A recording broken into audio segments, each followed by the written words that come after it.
Hey, Donna. Hey, Leanne. I love our music. I know. And I love your visuals. You're doing such a great job. Sorry, I'm loud. You're doing such a great job. I love it. A Thanks. little bouncing burger. Yeah. Well, you know what? When I went looking for pictures on like fat, it's not like, It's never sexy. cartoons are the best. Like a little blob of white junk.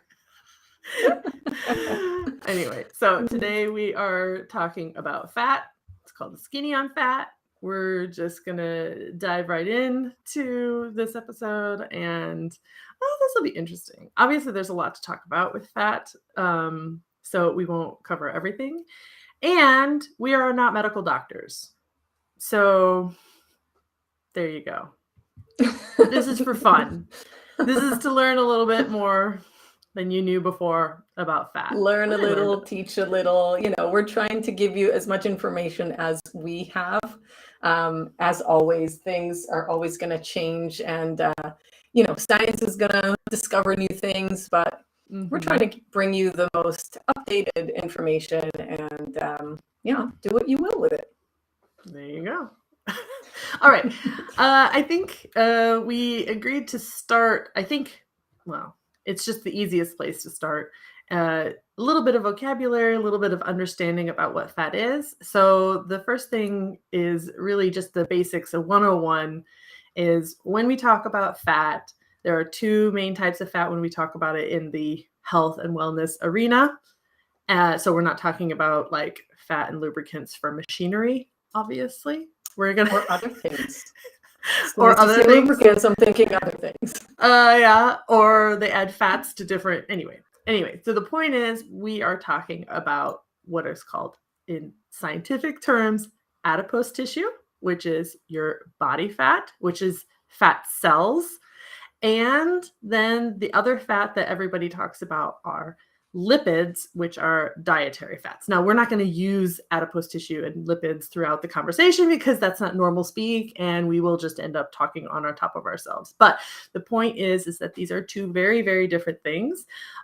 We will probably talk mostly about dietary fat and a little hop into adipose tissue body fat.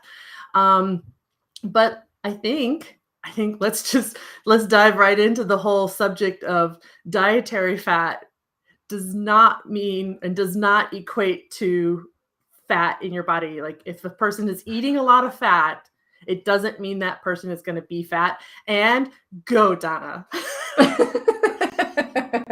So it's funny because we just had this conversation before and Megan was a little hesitant for me to bring this up, but we have to understand that the information, anyone who grew up in around the 80s, earlier or during the 80s, would remember all of a sudden grandma replacing butter with margarine and nuts being, demonized and avocados being demonized and all good in the world being demonized because we got the information that fat makes you fat, right? And so everyone just freaked the hell out and decided that they're going to stay away from fat. Dietary fat, that is. And we now know, this has been discovered really, I think in the last century, that the information was false to begin with. And what happened was Harvard scientists were going to explore the effects of sugar on the body. Sugar lobby freaked out, paid them off, and told them to put the heat on fat. Okay, sugar lobby, come at me, I don't care. So the thing is that then, money played a bigger role than actual information. And you can really Google it and find a lot of information about this specifically. And, what happened then was that the information about the types of fat, we didn't get details on. We just heard the word fat, right? And so today we know that there is a difference between the fat that comes from avocado versus the fat that comes from McDonald's fries, right? Or different fats are not created equal. So that's basically my rant about that and why I think that we really need to understand that the body needs fat. our brain is over 60% fat. It needs fat in order to work better. So remember the 80s when also brain fog kicked in because everyone was deprived of fat. And so now everyone was slowly starting to gain weight, unfortunately. And brain fog into the picture. Yeah, there was also a big push. I can't remember which president it was. I should probably know which president it was, but there was a president that ate a lot of red meat and then died of a heart attack. I'm pretty sure everybody listening is yelling at me that I should know this. Anyway, but this happened, I think, in the late 60s, 70s. I don't remember who it was. Anyway, but that was also another kind of cultural thing in the US specifically. We're talking about the US when we're talking about the sugar lobbies as well. So there was also this other kind of, oh, look, the president ate a lot of red meat and died of a heart attack. So this kind of correlation and not necessarily causation. So there was a big link there. So a lot of people were like, oh, okay, maybe we shouldn't eat so much red meat and so on and so forth. So that kind of links into this whole thing with misinformation in the US in the 60s, 70s, and 80s. Also, the link that I put into the chat, there's a PubMed article about, and that's the one I put up a little earlier here. And of course, for the podcast, the link will be in the show notes. This particular article talks a lot about the studies that were done and how with different economic classes of people and different types of diets and so on. And what they basically could say is that there isn't a strong causation between dietary fat and a person who is obese. So an obese person doesn't get obese from eating dietary fat, let's say. Yeah. And I think that's part of it. And then the last line, I want to read the line because this is what I found. It says, the last line, this is in the abstract of that PubMed article. It says that, moreover, within the US, a substantial decline in the percentage of energy from fat. So that means the amount of calories that people are getting from fat. So, there's the fat, protein, and carbs, right? And so all your calories come from a combination of those three different macronutrients. So what they're saying is there was a substantial decline in the percentage of the calories coming from fat during the last 2 decades. And that actually corresponded to a massive increase in the prevalence of obesity. And it says diets high in fat do not appear to be the primary cause of the high prevalence of excess fat in our society, and reductions in fat also will not be the solution. So I think I would love to talk about hormones now, because I think this is a big problem, especially for women, because one of the things that that fat does in our body is regulate hormones. So maybe we can hop over into that area a little bit. When I think probably the most, let's say, visual or most seen way that this shows up is in women who have very, very low fat body fat percentages, and how this messes their menstrual cycle up. Yeah. So I knew when I was in high school, very, very thin lady who ran cross country, and she didn't get her menstrual cycle, her period, until she was like 17 or 18 years old. Women who are already had their menstrual cycle, if they have a dramatic decrease in body fat, can also have a problem with their menstrual cycle. So we need fat. And I think that's kind of where I'm going with that, is that we need fat in order for our body to function correctly. So it's definitely important that we don't eliminate this from our diet, and also don't try to get to a body fat percentage which is unhealthy. Exactly, totally agree. But that, I think, leads us to what are the types of fat, because not all fat Mm. is created equal, right? So you'll hear people talk about saturated fat, trans fats, poly and monounsaturated fats. And what are the differences, right? What do we need to watch out from, and what do we need to be happily consuming without necessarily weighing it, counting it, making sure that we're not, that we're getting not too much, not too little, or whatnot. I think there has been, again, a lot of misconception, misunderstanding about saturated fats. I would love to hear what you researched and have in mind, because you're the scientist. But what from my direction, I think that, we need to understand that the trans fats are the problematic ones, right? The Mm-hmm. trans fats are the ones that we really need to just Mm-hmm. really, as much as possible, stay away from, for sure, at least in our home cooking. If not also when we're out and about is a little bit harder, because we don't really know what is being used to cook your meal. But yeah, I think that that's really important to understand, because that actually puts a little bit of a hierarchy in the Mm-hmm. fat world, and what we should consume and what we should probably try to avoid. Yeah, definitely. Trans fats, that got a lot of publicity in the States, at least, because honestly, I'm not sure if trans fats were ever allowed in Europe, because Europe Mm. usually has a higher, a lower tolerance, I mean, to that kind of, you have to prove that it's healthy, not prove that it's bad type of philosophy when it comes to food and intake of food in Europe. So, but at least in the US, I know that there was a quite a big kerfuffle about trans fats in the 90s. And a lot of, because every time you saw a packaging, then it would say no trans fats, trans fat free, no trans fats. And I think now, if I'm not mistaken, that trans fats are becoming, I think they had to stop being used in mass production of things. I could be wrong about that, but I thought that they gave manufacturers, like, I don't know, a good 10 or 15-year lead time, that was like, you're not supposed to have trans fats anymore, because it is the only fat that's really linked to increased body fat and obesity. Even if you don't change the number of calories that you're eating. Um, they're so trans fats are, um, they are saturated fats, and so saturated fats are, you hear often saturated and unsaturated, and let's talk just a second about what that means.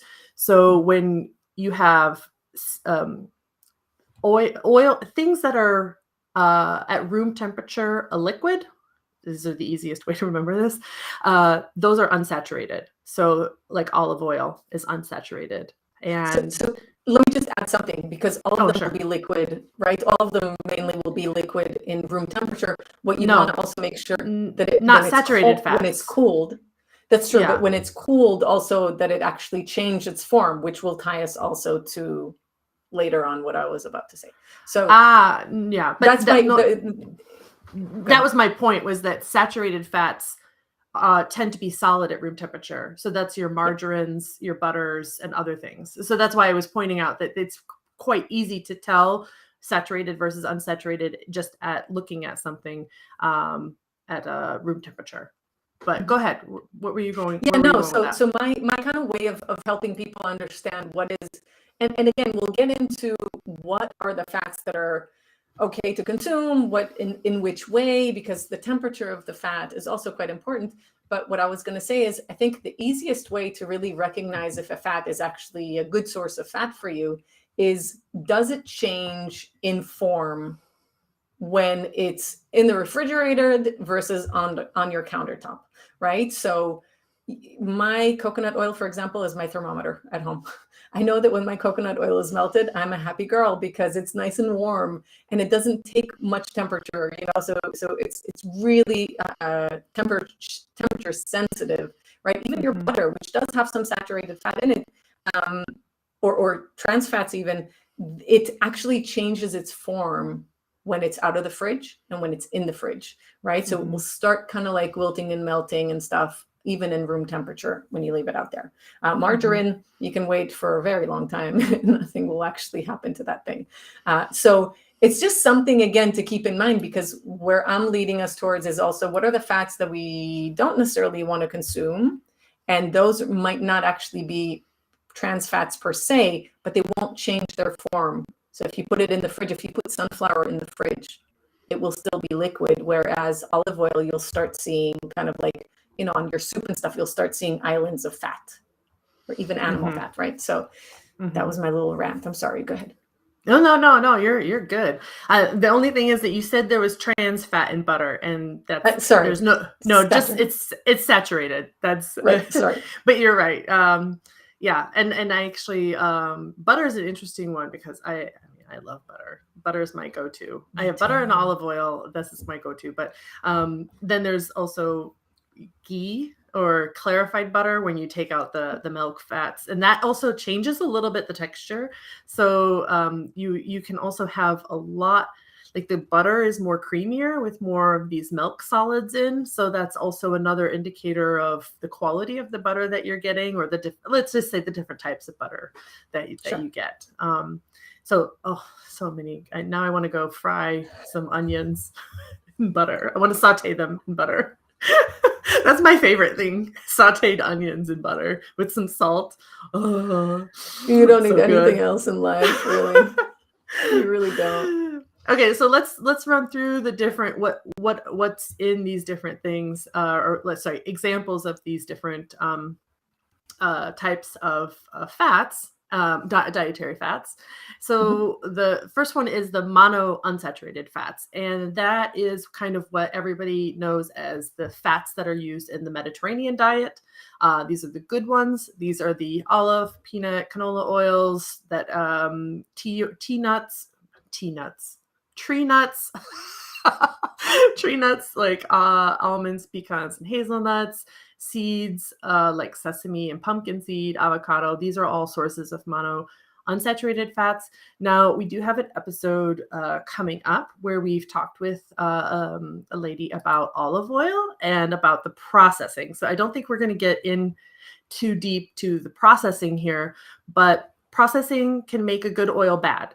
Let's just put it that. And then we encourage you to listen to the olive oil episode that we have coming up, because she goes a lot more into how the processing is shit and makes good oil bad. So not all olive oil that's sitting on your shelf at the grocery store is good. Let's put it that way. And that's a good teaser for that episode that's coming up. Let's see. What are your go-to? What oils do you use at home? You just mentioned coconut oil. So yeah, you're gonna hate me, but some of the oils that you actually mentioned now, I would say are not necessarily ones that I would recommend using. And this is where we're getting into the omega-3s and omega-6s story, right? You guys might have seen our teaser that Megan awesomely put together about omega-6s and omega-3s. So our body does need, it forms omega-9. It needs omega-6 and omega-3 from an external, like we can't form it in our body alone. And the thing about omega-6s and omega-3s is that because the cheaper fats, right? So we're talking about canola oil and sunflower oil and peanut oil and just I'm blanking out on the other ones, but basically, never mind. Those fats are actually super high in omega-6, and because they're cheaper and because they're just overused in restaurants and fast foods and everywhere, we are nowadays instead of getting 1-to-1 omega-3 to omega-6 in our diet, we're actually getting tenfold or more omega-6 to omega-3, which then makes our body quite inflamed, right? Which is where the problem lies. So we're not demonizing omega-6 per se. We're just saying like we're getting so much of it in our diet and we're not really getting enough of omega-3s. How many of you are eating like mountains of fish every day? And we all know that the fish nowadays, not necessarily the best source either, right? Because of the damage, the terrible damage that we're doing to our oceans. So at the end of the day, when we look at the fats, we need to also consider the fact that it might be an okay fat, but those fats are quite processed, highly processed, and they are very, very high in omega-6, which is why a lot of us are battling with chronic inflammation, whether it's an inflammation that you feel or see, or leading towards other illnesses that we don't really know that the source is an actual inflammation. So my favorite now, after yet another rant, some of my favorite fats to use, definitely olive oil, but not in high temperature. Butter, not cooked. So I love to put butter on my steak or on my veg after they come out of, after I've cooked them. Coconut oil, we love. It's coconutty. Obviously, you don't want the one that doesn't taste like coconut, because coconut tastes like coconut. And if it doesn't, then it went through a process, right? Ghee, we love, love, love. But I think it is more suitable to kind of starchy vegetables and grains and things like that. Don't cook your spinach in ghee, because it will taste like ghee, not like spinach. And avocado oil, but avocado oil is stupidly expensive, so we kind of don't use it that much. But it's a great replacement, because the coconut oil, the ghee, and the avocado oil can take very high heat compared to other fats, which you can then fry in or pop in the oven to roast and things like that, and not actually damage the quality of the fat. So Megan put up the link that I have for you. There's a guide, a PDF, with just kind of the hierarchy again of the fats and the oils, where you want to use them, what temperature you want to use them, and which ones you kind of want to maybe cut down on or try to leave out, because again, those are the fats that you most often will get when you go out to eat. You're going to get enough of those out there, so might as well use the good ones at home.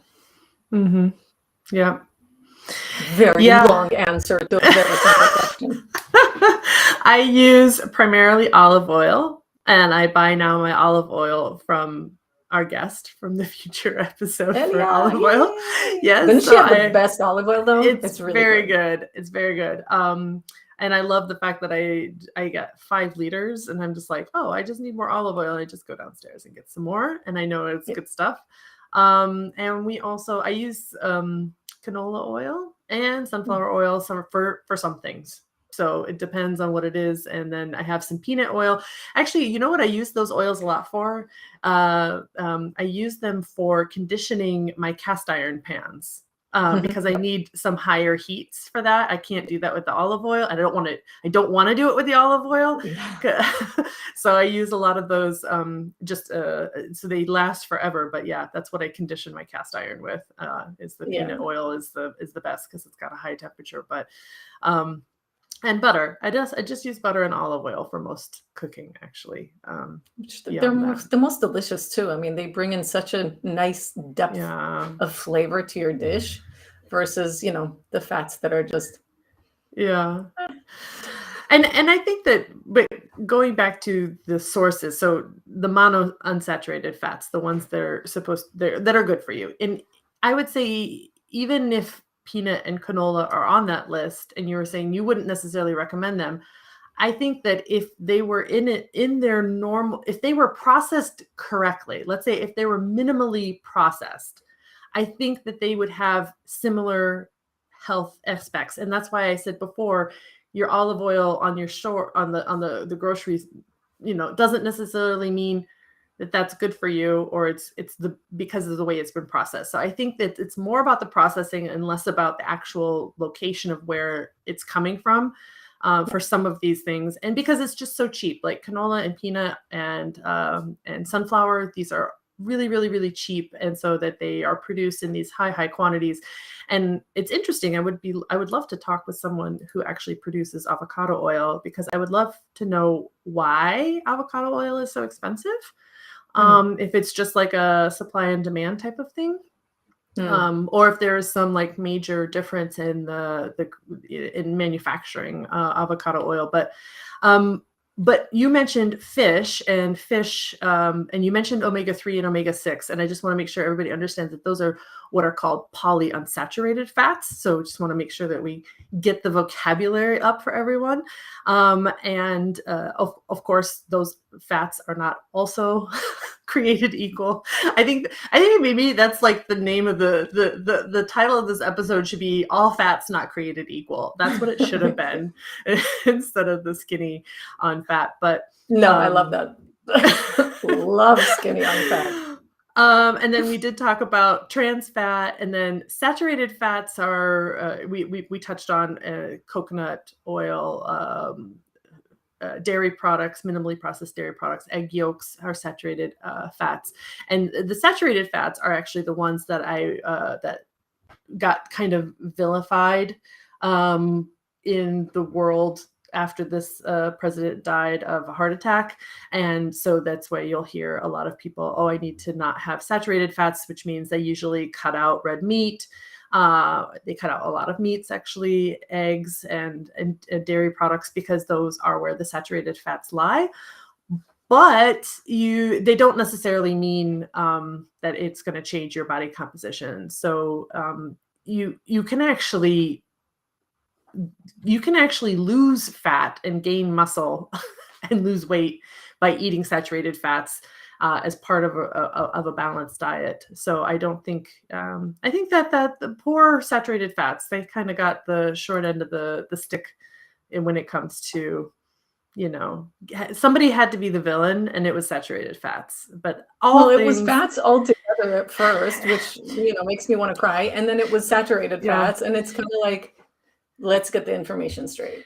Well, I think, but that's the problem, right? Is that people, probably media, let's put it, because media is where we get our information. They say, oh, it's too detailed to say this or that, or they do say it, but somehow the term before it, saturated, polyunsaturated, monounsaturated, to the average consumer, they just see the word fat. Right? They go, oh, I know there's different fats, but I don't understand. Yeah. And to tell you, honestly, there's a lot of times I'm like, wait, which one is the good one? And I'm trying to go back and remember, which ones should I get? Which one? I mean, I did that the other day. I'm like, which one's better for you? Canola or sunflower? If I have to use those for anything, which one would I, And so I think it's just the case where you just have to kind of, if you're interested in it, you'll know. And if you're not interested in it, like anything else, you won't care, and you'll just grab whatever the cheapest oil is off the shelf and not worry about it. You're most likely not even listening to this episode if you don't care about it. So there goes that. Yeah, no, but it's, I think, and this is why I know that, some people, I love our duo, because some people will be like you. They'll need the nitty gritty. They'll need the information to kind of understand it. And they'll read the full article beginning to end. And a lot of people are going to read the title and maybe the subtitle. Yeah. And that's about it, right? And so if an article, if we're talking about media, if an article doesn't have that information in there and just in one way, shape, or form say fat is evil, then we've lost most of the population already. Right. To that information. And so I think you're right. I think that the media has a huge part in it. I think that, even with the media, how much do we expect a journalist to research about every single thing that they write about every single day, right? So they need to deliver it in a way that is very quick and easy as well, which is why I put together this PDF, but I also try to explain to people, like, we need to think about the process. Sunflowers are incredible for you. Peanuts are not that bad for you unless you're sensitive to legumes or if they're moldy, right? But they're a good source of some people. Some people also say that peanuts are terrible for you, but I don't know what these people eat at the end of the day, But you want to know that whatever the fat is, the closer the source of it to its original state is going to be better for you, if that makes sense, right? So the sunflowers are going through a huge process. And until they become this fat, they've lost all of the good nutrients in them. They've become very high, very inflammatory fats. And when it comes to coconut oil, you all know, if you all had like just fresh coconut or even dried coconut, you know how fatty it is. It's very, very easy to get the fat out of coconut. It just needs a little bit of pressing, same for olives. And so those are the things that are probably, to try to remember how close am I to the original thing?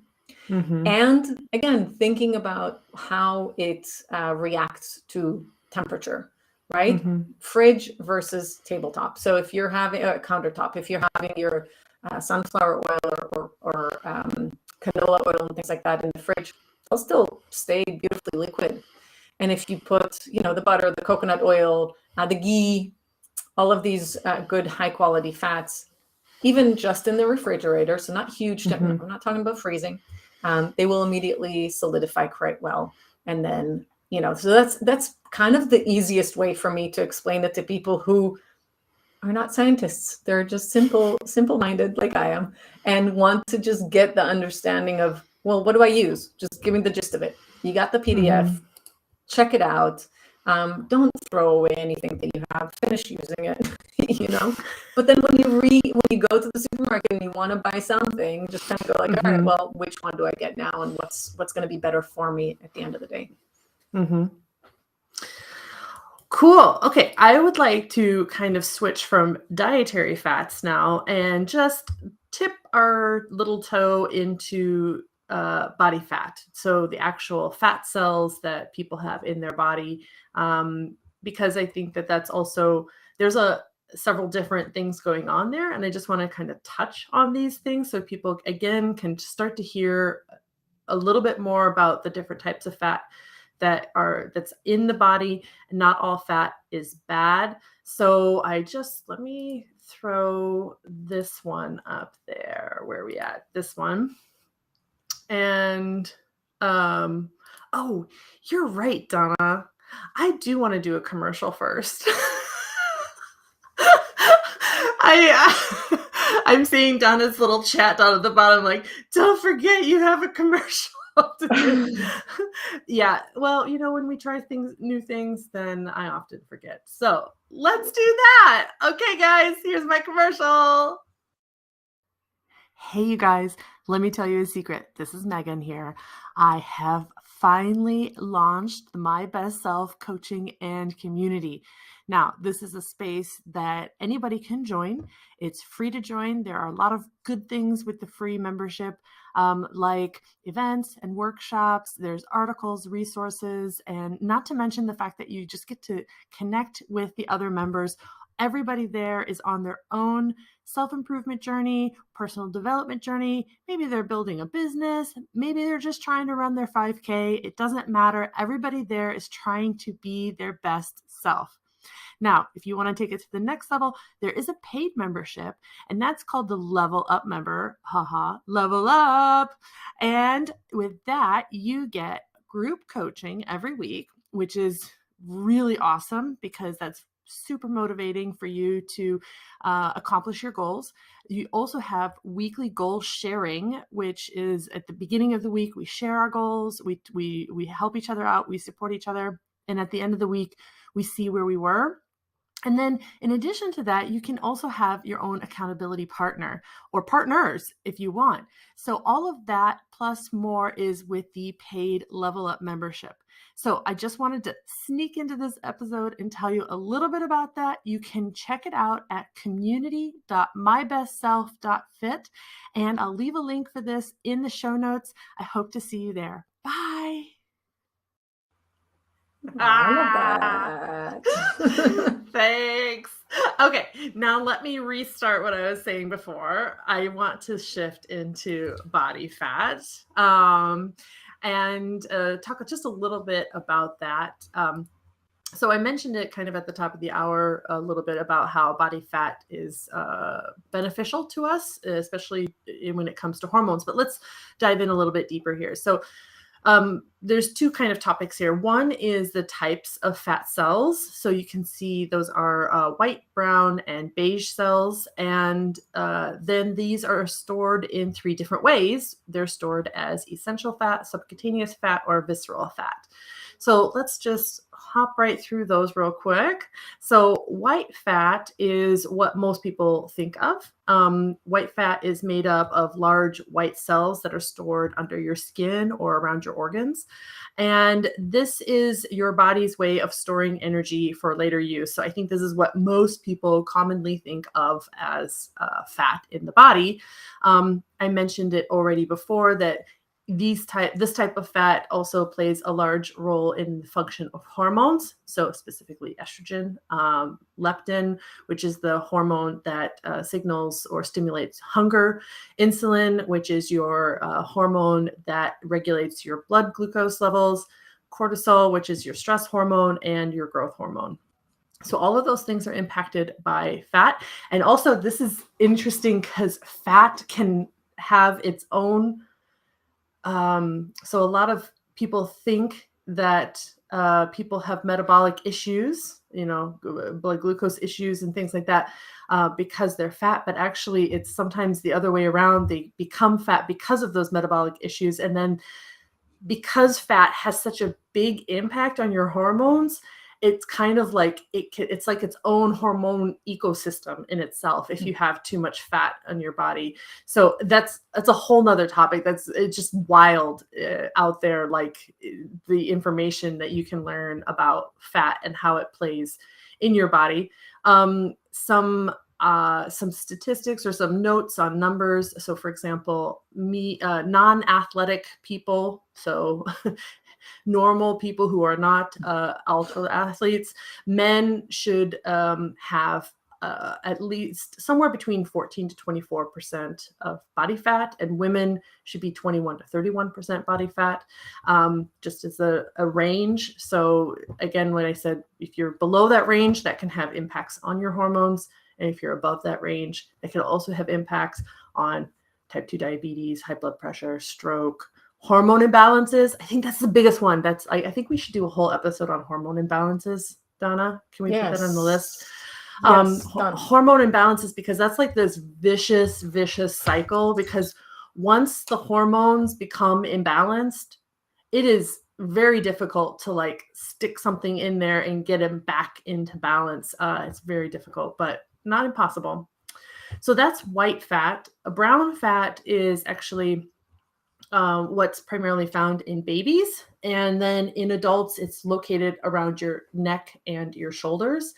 And brown fat kind of has a good, kind of a good vibe in the wellness community, because brown fat is the one where if you're doing kind of like cold water swims, it's supposed to stimulate the brown fat, and brown fat actually helps for you to burn fatty acids.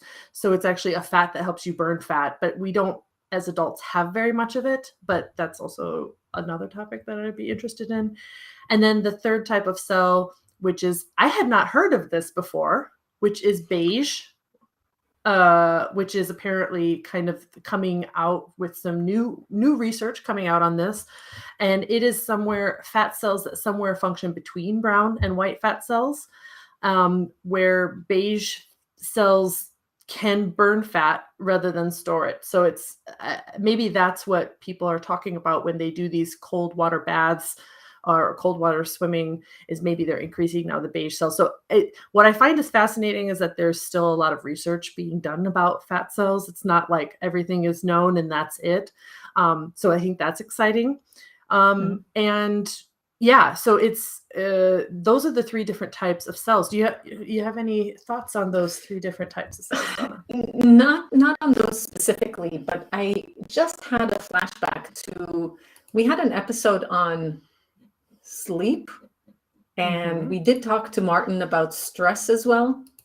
And I think that's something that's really, really important for people to understand, is that, first of all, to listen to these episodes because they're great, but also to understand that, stress, just chronic stress in our life, will be the determinant of, like, are we collecting fat into our fat cells, energy into our fat cells, meaning are we gaining weight, especially around the stomach area, the waist area, and especially, of course, for women, because we're always getting terrible end of the stick. But anyways, that is something to really understand and keep in mind, because I see so many people, so many women come to me and they're like, I need to lose weight, I'm eating healthy, da da da da da. But then you get that energy of like, they're just, just go, go, go. And they're very high stress level jobs, very high stress level at home. And that will already help you or either lose weight or gain weight, depending on what you do with that stress. Okay. So we're as humans, we're always trying to demonize something and find that quick fix. Right.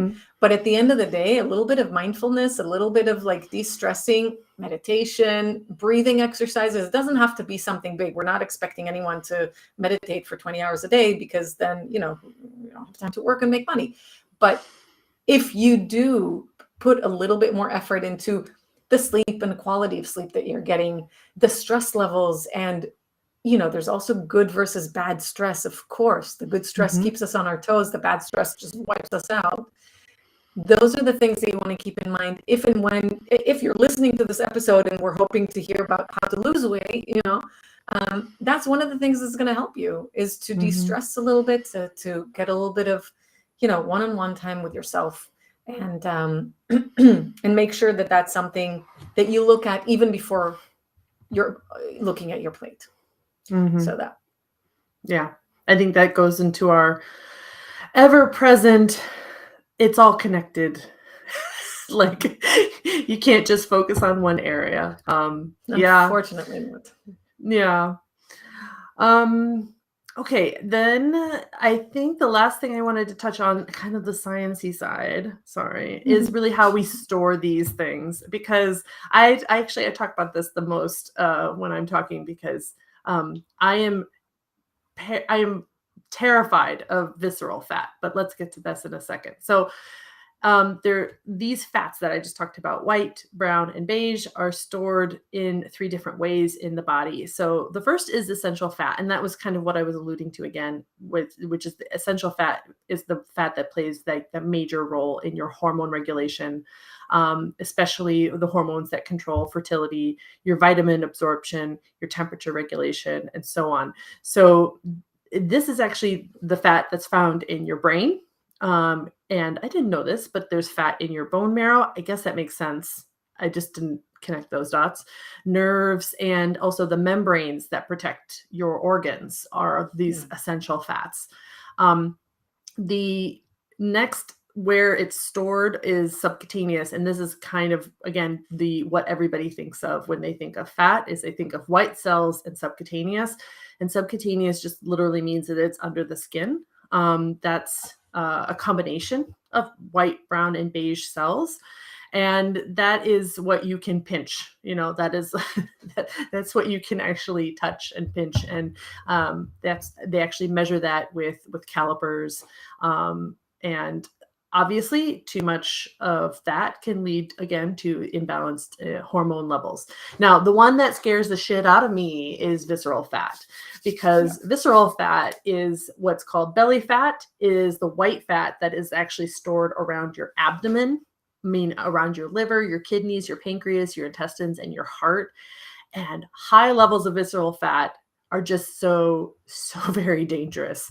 And that's also the type of fat. So if you look at somebody and they don't look fat, right? So they look skinny fat, right? And skinny fat. Cause I am overweight. I can see, I know where my fat is, but somebody who's skinny fat is also, it's even more dangerous, because they could have the fat just around their organs. And then that's actually just as dangerous as being overweight and fat, having. So so that's so I just really wanted to make sure we got those things out there in terms of, so people can talk about things the right way. If you work with a personal trainer, if you work with somebody, a doctor, and they can measure these things, right? You can get a scale that can measure fat, but the best way is to get these things measured. If you're unsure, especially if you're really, really thin and you think you might not have enough body fat, that's also something that I think you should check, because that has just as much impact on your hormones as being overweight, where the fat also affects your hormones. So the balance is to be in the right zone so your hormones and the rest of your body functions okay. Exactly. Balance your weight instead of trying to lose weight or whatnot. I think that's the most important part, is like, let your body naturally balance itself out by giving it the right information. The right source of information will always bring to the right health. Awesome. So should we tie it up with just a few kind of like boom, boom, boom? Or do you have something else to say? It just popped into my brain because we're talking about fat, and we talked a bit about dietary fat, but we didn't really talk about diets that were around the idea of fat. And I think that the number one or two, I think they're basically similar diets, which is the paleo and keto diets. I just wanted to mention those because I also wanted just to briefly talk about what does it mean to use fat as energy, because that's also a big thing in media right now. Oh, I'm on the keto diet. And when you burn fat, what does that mean? So let me just quickly run through how that works. So your body has two sources of energy: carbohydrates or fat. Now, your body does not need to eat carbohydrates. It can make carbohydrates from the protein that's in your body, but your body needs fat. And your body can also make fat as well. So, but the point is that when you use energy, when you use carbohydrates as energy, you're not using fat. And when you're using fat, you're not using carbs. So it's kind of one or the other. And these are the two hormones that are called insulin and, oh no, how did I just forget this hormone's name? Scientist has a glitch. The scientist has a glitch. I don't. Okay, insulin and all I have in my brain is ghrelin because I just saw it on piece of paper, but it's not ghrelin. Oh shit. Put the commercial on again. That's hopeful. Anyway, I'm so upset at myself right now for forgetting this hormone's name. Anyway, but the point is when insulin is on, because you're eating carbs, because it needs to put the blood, the sugar, it needs to take the sugar out of your blood to balance it. Then you're using fat as energy is turned off. Like it's actually a function. And then when your blood sugar gets low and this other hormone, which I will kick myself later for not remembering, that gets turned on, that puts sugar back into your blood. And therefore it also allows you to use fat as energy. So when you eat carbs, you can't burn fat for energy. You're burning fat all the time, regardless of whatever, but you'll burn more fat if you have it as energy. So what does that look like? The fat is converted into what are called ketone bodies. And then the ketone bodies are what is actually used for energy. And your body, because it's kind of like shifting the fuel that it's using, when you do this shift between eating carbs for energy and then shifting to fat for energy, then your body goes through a little transition. And this is often known as the keto flu, where you kind of feel like shit for 3 days, maybe 2 days, 2 to 3 days, depending on how fast you do this, your body shifts. And that you kind of know, okay, if you reduce your carbs and you go through this, like you feel like crap, you feel like you've got the flu, literally, and then you come out the other side and then you're actually using your fat for energy. There is nothing wrong with this. People who have diabetes, they have another condition that's called ketoacidosis, which is bad. That just means that their body is not functioning correctly. But humans that do not have diabetes, being in a state of ketosis is perfectly normal. So I think I covered it, but that's that's the thing. So one thing to really mention that is I think worth mentioning, now that I've worked with quite a few people who actually had that problem, is some people have a problem with their, if I'm not mistaken, it's their pancreas, which isn't able to break down the fats, and therefore a high fat diet is not good for them. Like they actually will feel sick. I don't know if it's a pancreas or the your liver is what your liver is what processes fat. Pancreas makes the hormone insulin. So when people who have a No, where's problem, the bile? that's your gallbladder.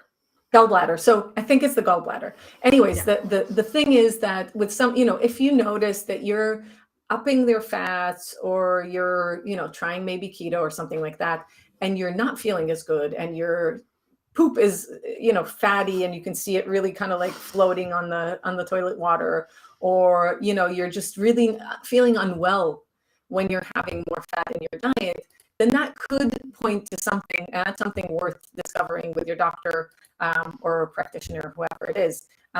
But yeah, a lot of people do thrive on ketosis, and the difference basically between the two diets that Megan just mentioned, so the paleo and the keto, is that they're both removing the grains and having therefore lower carb, but the paleo doesn't count carbs and doesn't avoid starchy vegetables such as sweet potatoes and carrots and things like that, and therefore getting more carbs. Whereas with keto, clean keto, there's dirty keto and clean keto, and blah, blah, blah. But the kind of like clean keto, you would really, that's where diet and math collides, that's where they lose me. But that's where you really want to know exactly how many carbs you're having a day in order to stay in ketosis, meaning in order to stay in that state that you mentioned, where your energy is drawn out from the fat rather than from carbohydrates. Right. I wouldn't recommend doing anything in between, because then you're bouncing in and out of keto flu, and that just, it really defeats all purpose of eating and enjoying your food. You're just constantly feeling iffy because you're going in and out and in and out. So kind of like, definitely feel free to try whatever you feel like trying, but know that they are different diets, and that there's no such thing as no carbs. Cauliflower has carbs. So Well, there is no carb. If somebody does completely meat lettuce, diet, just eating no lettuce, yeah, meat. and meat. No, like Sure. take away So the vegetables. yeah, There are people that they're eat just meat. just meat. So but I want to bring it up again, the hormone issue. So what often happens, or what can happen for women, especially if they try to do these diets where they are burning fat and not having any carbs. Again, carbs are not bad. Your body needs carbs for different things, but there can be a strong hormonal imbalance influence with staying too long on a carb diet, or a low carb diet, without carb loading, which is when every once in a while you just eat all the carbs in one day, so your body kind of continues to make the hormones it's supposed to make, right? So again, back to the whole primal age, if you were in a situation where you weren't eating honey or something, berries, or the other things where these carbs normally came from back in the day, your body would think that it's in starvation mode. And that's another key word that comes up a lot, is starvation mode.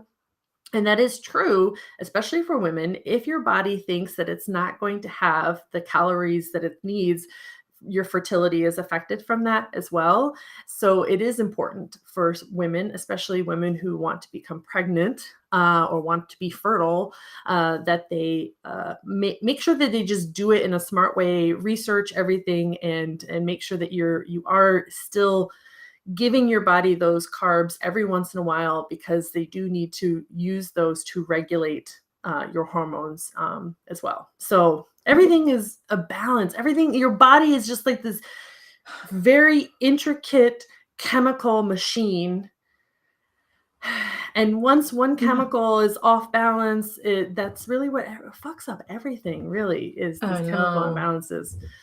And we really do need to understand that, like, a lot of the researches are being made on men and not on necessarily on, in a very equal, study groups. And women do need, as Megan said, women do need more carbs, especially for their hormones. And I think that that's really, really important to keep in mind.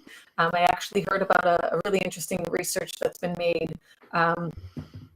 not too long ago, I think in the last 2 or 3 years, where they actually tested a few groups, of course, and they gave one group was on pretty much a keto diet. So they were pretty much avoiding, a certain amount of carbs onwards.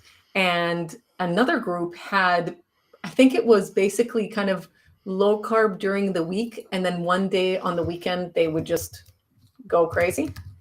And at the end, they noticed that those who actually, what I like to say, keep their body toes, right? So they actually did have carbs on and off. They actually managed to lose more weight and to feel more energy and to actually, feel better. So, so that's just, again, something to keep in mind. The fact that a diet works for someone doesn't mean that it's going to work for you. You need to really keep in mind all of the different factors that we mentioned, and a lot of them that we didn't even get a chance to mention. And I think another note for us to make, Megan, is other than hormone imbalance, is also to make an episode about carbs, because not all carbs are created equal either. So we're going to get into that as well and kind of help you to understand what's what. Yeah, no, that's true. All right. So I am satisfied that we have skimmed the fat off the cream, or we've skimmed the fat off the top of whatever we're doing here. And that was a pretty comprehensive 101 from two people who are not medical doctors. Remember, this is for your entertainment only. You can come for us, but that's fine. We don't care. We just wanted to talk about it because, that's why we're here. We just love to talk about this stuff because that's what we do, I think. Yeah. Donna, you have anything else that you want to talk about? I kind of want to know from our audience what they think about our new video positioning.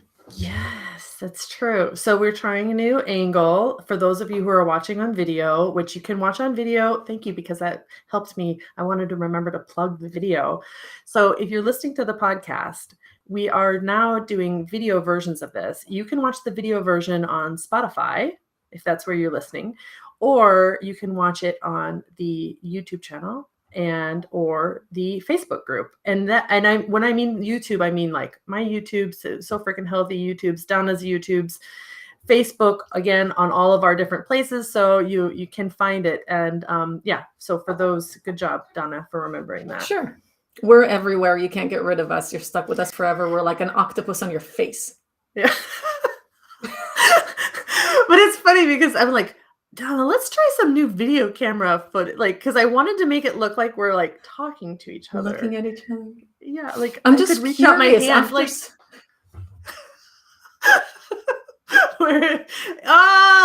touching hands. Okay, yeah, we're idiots. Yeah, no, I'm just curious. While we were talking, I was like, are people so used to seeing videos face to face? And now they're going to be like, oh my God, this is so disturbing, and hang up? Or are they going to be like, this is cool, this is fresh, this is new? Let us know in the comments. Yes, let us know. But I see so many podcasts set up this way because, especially even if they're in the same room, because I see a lot that they still have cameras set up where you kind of are at least facing the same way towards each other. So it looks like we're having a conversation. Okay, so we're in the same room, people. Just let us know what you think about the video. All right, everyone. I think that wraps it up for today. And leave us some comments and all of our good juju. May you have a good juju day. And I don't know what I'm saying. Okay. Peace out. Okay. Bye.